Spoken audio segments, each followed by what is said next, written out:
private sector could put in the money.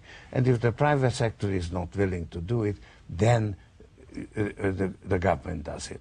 The assumption of everything you say is that the government is going to be a big player now in the economy and in the financial markets. But what assurance do we have that the government will do a better job? We don't. Right now they're doing a bad job. So you want to use the government as little as possible. The government should play a smaller role.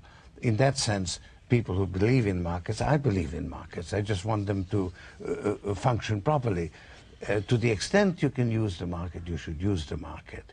Governments are also human. They're also bound to be wrong. Moreover, they are bureaucratic, so they are slow and they are subject to political influence. So you want to use them as little as possible, but not to use them, see, it assumes that markets are perfect, and that is a false belief. Has the whole global system become so complex with such gargantuan forces interlocked with each other, driving it forward, that it doesn't know how to obey Adam Smith's natural laws? No, I think our ability to govern ourselves doesn't keep pace with our ability to exercise power over nature, control over nature. So we are a very complicated civilization, and we could actually destroy our civilization because of our inability to govern ourselves. Would this all be happening if we still had a strong sense of the social compact? I mean, our social safety net has been greatly reduced. People have a real sense that the gods of capital have left little space for anyone else. People at the top don't have much empathy for people at the bottom. Yeah, yes, because there is a common interest, and this belief that everybody pursuing his self-interest will maximize the common interest, or will take care of the common interest, is a false idea. It's a suitable idea for those who are rich, who are successful, who are powerful. It suits them to justify, enjoying the fruits without paying taxes. The idea of paying taxes is an absolute no-no, right? Unpatriotic. Unpatriotic. So, yes, you must have, in my opinion, you need, for instance, a tax on carbon emissions. But that is unacceptable politically.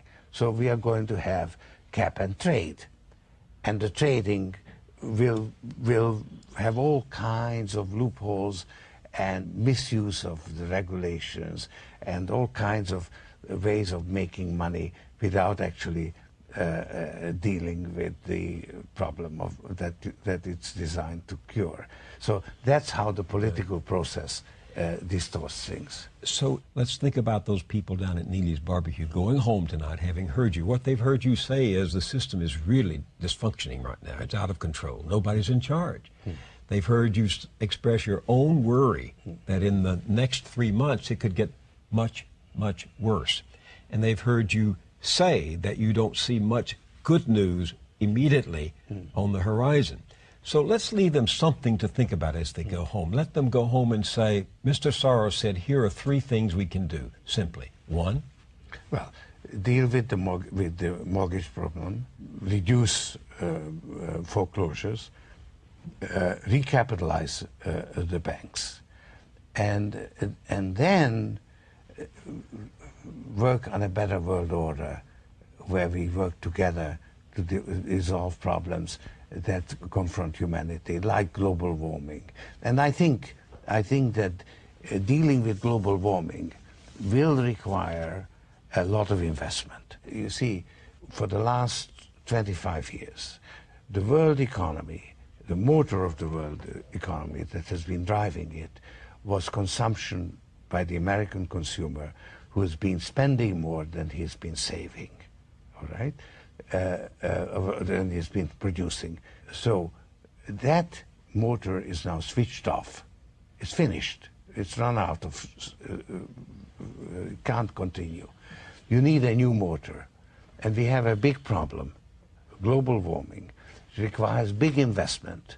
And that could be the motor of the world economy in the years to come. Putting more money in, building infrastructure, converting to green technology? Instead of consuming, building electricity grid, saving on energy, or rewiring the houses, adjusting your lifestyle, where energy is got to cost more until you introduce those new things.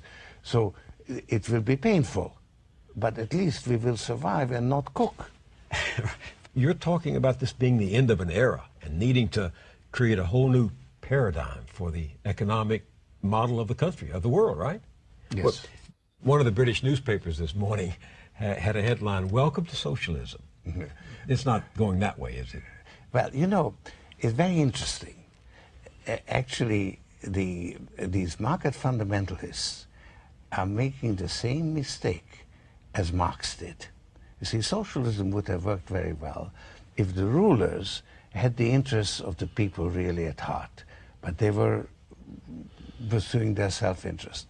Now, in the housing market, the people who originated the houses earned a fee, and the people who then owned the mortgages, their interests were not actually looked after by the agents that were selling them the mortgages. So you have what is called an agent principle problem in socialism, and you have the same agent principle problem in this free market fundamentalism. The agent is concerned only with his own interest. That's right.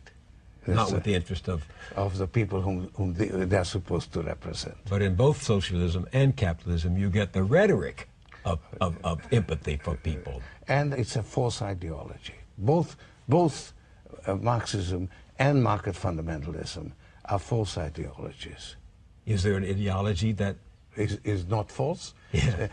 I think the only one is the one that I'm proposing, namely the recognition that all our ideas, all our human constructs have a flaw in it, and perfection is not attainable, and we must engage in critical thinking and correct our mistakes. And that's why... That's my ideology. As a child, I experienced fascism, the Nazi occupation, and then communism, two false ideologies. And I learned that both those ideologies are false. And now I was shocked when I found that even in a democracy, people can be misled to the extent that we've been misled in the last few years. The book is The New Paradigm for Financial Markets, the Credit Crisis of 2008 and What It Means. George Soros, thank you for being with me on The Journal. Pleasure.